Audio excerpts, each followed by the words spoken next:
You mentioned another one of the ancient foods, sacred foods, something we're very bullish on here, pun intended, tallow. What's the story? When did the tallow vision start to emerge? Because I know it's a pretty new product for you guys. We've got some of it here on the table, and we've had some of it. We've been eating it. It's delicious. You've got all these crazy flavors too. When did tallow come into the mix? So if you think about it logically, if we're going to give you everything you need to make the cells in your body, we want those cell walls to have integrity too. And fat is very important for cell wall health. It is such a maligned product. And in college, the one thing I did say, because I loved fat food, so I got this right, young Alysa, eat fat, lose fat. Because I realized if I was eating more fat, I actually was losing more weight. So even then, just like not even trying to be healthy, probably caring too much about, my appearance, I realized eat fat, lose fat. And it's more complicated than that, obviously, but we are, in general, grossly undernourished in the important fats. Mm-hmm. We might have prevalent consumption of seed oils, but I love tallow because just like bone broth helps you absorb more nutrients from the good food you're already eating, right? Prevents that leaky gut syndrome, helps with absorption.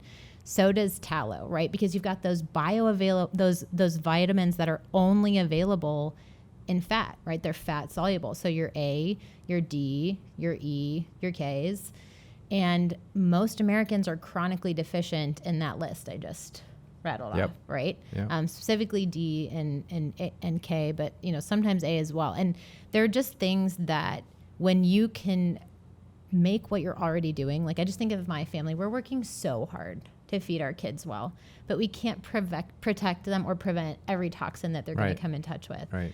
If there's something I can do to help make their bodies more resilient just by changing my cooking oil, 100% I'm going to do that. Yeah. I'm already buying the regenerative meat. I'm already using bone broth. But if I'm just cooking that in olive oil that goes too high and turns toxic, or if I'm, drizzling canola oil on top, yikes. Like, I think there are some things that we don't realize that are setting back our health. And it sounds like maybe a little dogmatic, but think about it. Ancestrally, we have used animal fat to cook. We've used that. There's just no basis for the process that we get canola oil from. I know. Like the way that we have, and what it even has to do, it's so not even a food. And I think that's what you just get back to is it's not a food. Yeah. And yet you are making food with it. Yeah, it's wild.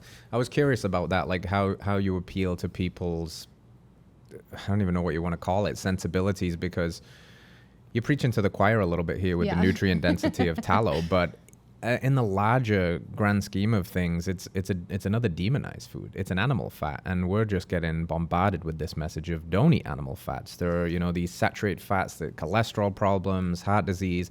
But when you just try and square the circle of that's been around forever.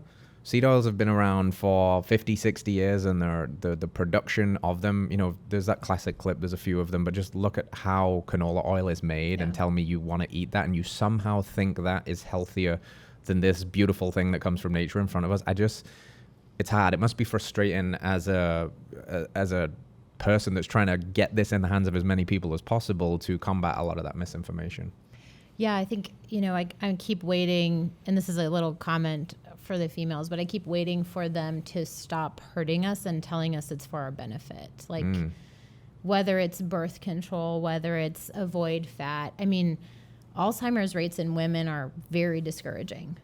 And your brain needs fat. Mm-hmm. And especially ladies, those childbearing years, recovering from those childbearing years, women can be nutrient deficient for up to a decade. I mean, that's what they've measured. I don't know if they've measured beyond that. So if you can have a decade of nutrient deficiencies from one child, something is not right in the inputs. Yeah. Something is not right in the inputs. And so if we are solving these foundational nutritional or nutrient dense building blocks, right, we start to see, just myself as an example, my blood work was healthier with my sixth child than my first. Mm-hmm. Mm-hmm. That's amazing. That's amazing. And I'm not unique. I'm not doing these crazy rocket science things. If anything, I'm kind of going back to basics. And I think, you know, what you asked when I thought of tallow, I wanted to launch this product in 2019. And I came up with it then, and I wanted to call it flavored meat butter. So aren't we glad, like, you know, first drafts like don't usually make it into the world. But I wanted people to know you can use it like this. Yes. And very wisely, you know, our investors and our team just said, look, like, no one cares. Like, thanks, Not yet. guys. Not yet. And it's a great product. And so when I started to see people talking about this, like, and I think that's one of the things as a founder, you do have to be disciplined to wait sometimes. Yeah, we can want to run after all of the shiny things, but like I had to put that back on the shelf. And then when I saw and I heard people were starting to talk about it, I was like, okay, now we're ready. We can do this. I always knew this was part of the lineup from the beginning. Yeah. But now is finally the time to bring it to life. So we're really excited. It's interesting.